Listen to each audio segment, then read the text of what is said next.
For 6 weeks, in partnership with Morrison's, each Thursday we're uploading a new recipe to the Emotion Cookbook. Today we are making Brookies. That is a combination of chocolate chip cookies wedged with brownie to create the ultimate Brookie cookie.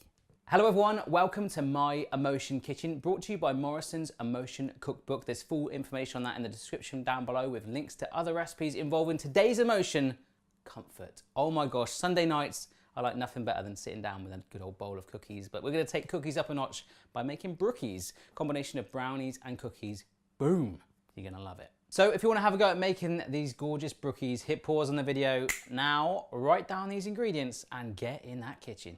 First step, we're going to do the brownie half of our cookies. And these cookies kind of remind me, I've shown you this before, of when Boston and Amy sit in a bed together and make a yin-yang sign. I'll put an image of that on the screen if you wish to see that. Anyhow, first thing we're going to do is cream together our butter. Now this is room temperature butter. Well, I put it in the microwave for just 5 seconds to soften it up.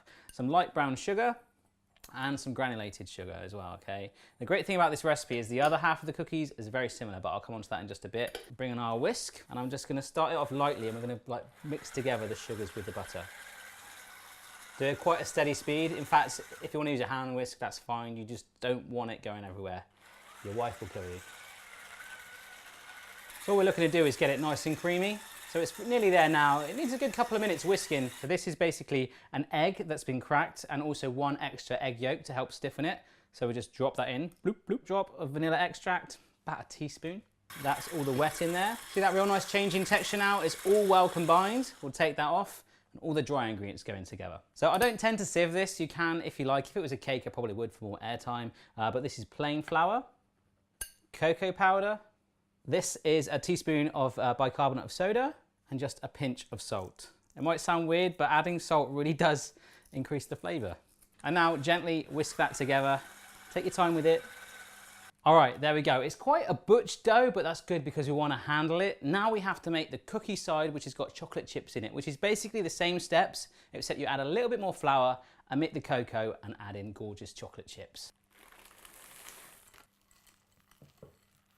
So we've got 1 bowl of cookie dough. We've got 1 bowl of brownie dough, and this is just a bowl of water just to help keep your hands slightly lubricated, because when you're handling it, which we're about to do, it might just come in useful from time to time. So you're gonna grab like a golf ball size amount of the cookie dough, like that. And then with your other hand, about an even sized amount of the brownie dough, and then just kind of like press them together, like that, you see that? So now you can see why they're called Brookies, right? So just press it down.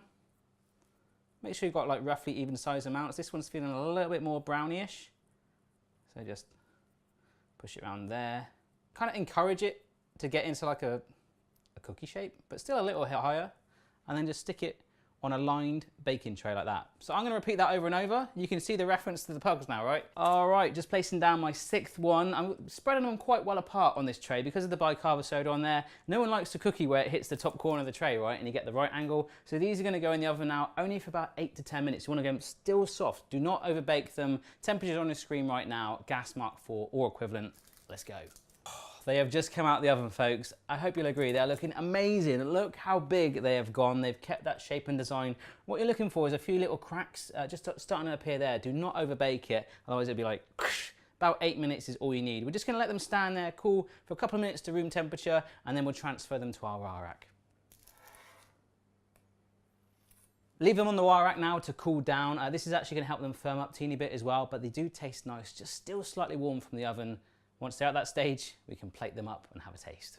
Here we go, the best part. They are still slightly warm, as I say. We're gonna take this top one there. I am loving that design on there. Right down the middle, here we go. Oh my gosh. I'm gonna be very careful not to eat it all. I'm very tempted to. It's still soft, it's still gooey from the oven. I've got all that flavor working together. The chocolate levels are through the roof. Very naughty, make sure you share them.